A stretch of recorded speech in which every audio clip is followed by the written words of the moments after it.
Hey, good morning, good afternoon. Once again, thank you for tuning in to my channel. I want to discuss with you this morning in regards to uh, the pros and cons of building your own house here in the Philippines. Please be aware of the fact that 80 to 85% of your expenses could be the cost of your residence. So that means if you're renting, you would be paying water, electric, rent, and that could be 85% of your budget. If you're in the market to move to the Philippines and you build your residence, you eliminate the cost of rent altogether. Sure, you're going to have a cost of building, but what I'm suggesting is that you start that at a young age and you do it over a period of time. You don't just do it all at once and incur an astronomical expense. I'm suggesting that what you do is every month you buy materials, you get your builders, and you start building. Okay? And before you know it, you're going to have your structure up, and God knows you'll always spend time critiquing and doing fine things. But within 4 or 5 months, you could have your house up. Okay? And it could be not a burden to your budget while you're back in the States. So the pros is that you're going to eliminate the cost of living expense for rent in the Philippines when you move here because you have your own residence. The other thing is you have a more sense of privacy and security. Here I have I was objecting. I pushed back on the notion of building a wall around my house. But then when I started planting my plants, my flowers and so forth, and I noticed the next day that the goats had ate it all, the chickens had ate it all, the turkeys had pooped all in the yard. Well, the ideal and the concept of a fence around the yard was something that I just couldn't push back on anymore, simply because, here in the province, it's nothing for goats to be roaming around, the majority of the day. All right, you don't have other animals that's like that, but you do have goats and chickens, and they'll do a job on your plants. The goats will actually climb up on stuff and eat your tree leaves. Okay, so yeah, you wanna put you a fence around there, a gate, keep everything out so that you have a sense of security.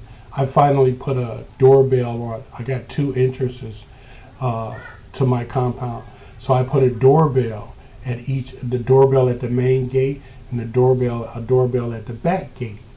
So if someone comes to that gate, they can ring the bell. I can let them in. I don't have to worry about someone dismantling my gate in order to get in. Just ring the bell. I'll come assist you. So anyhow, you have a greater sense of security. You don't have to worry about rent.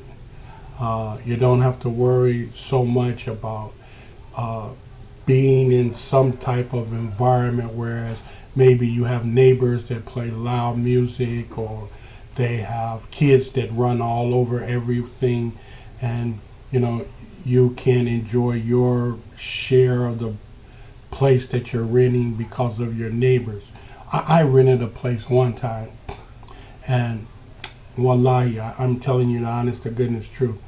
The lady would pull her a washing machine, and she was my neighbor. She would pull a washing machine in between our 2 apartments, and all her water would run in front of my apartment. Okay, and all her debris and everything that she was using while she was washing her clothes and doing what she was doing would end up in front of my apartment.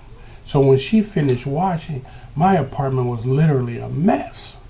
You know, I had not water, I had mud everywhere. It was just horrible, man. It was a bad scene, you know. And we had a shared bathroom, whereas I would have to use the same bathroom that she had to use. And I'm gonna tell you, man, you know, when you get used to going into a bathroom and it's clean and it's bleached and Zonex and everything and it's nice every time you go in and out, when you start sharing a bathroom and someone doesn't have the same habits as you as far as keeping that bathroom clean, man, that can be pretty frustrating. You know, you go to use the bathroom, you shut the door and you turn around and there's 4 or 5 dirty diapers sitting in the bathroom and you don't have any babies. That leaves a bad taste in your mouth, you know? So, like I said, you build your house. Start building your house now. You know, find you a lot, pay for your lot, make sure that the person you buy the lot from is the legitimate seller. He's the legitimate owner. A lot of times people will sell you a lot and they don't own that lot. They're just selling it. They're just getting the money and running. Okay? So make sure that whoever you buy that lot from, they're the legitimate owner. And you got some paperwork, you understand, to support that. Because that's what you're going to need. You're going to need some type of support, some type of paperwork. Because it may be years from now, someone will come up and say, hey, you know, I want these people off my land. And you don't have nothing to show. Hey, man, you're hitting them out. So, number one, make sure that who you buy it from is the owner. Buy your lot. Begin to map out how you're going to do your house. And I'm going to tell you, man, a lot of people, they use contractors, they use construction companies, they use architects, etc., etc. Man, I have learned that the average Filipino worker is an experienced construction worker, is an experienced contractor.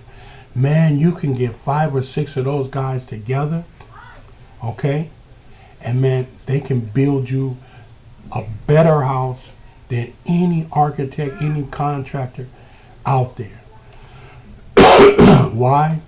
Because they do it so much. They build, you know, they build for their family. They build for themselves. It's something that they do. They have this knowledge, man.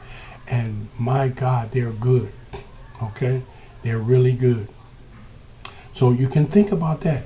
Because if you can get some workers, usually the workers is like 350 pesos a day. Okay? So if you can get some workers that's good, you can get somebody that can oversee them, make sure that they're on task, etc., etc. Oh man, you'll cut $1 million house, you'll build for 250,000. Trust me.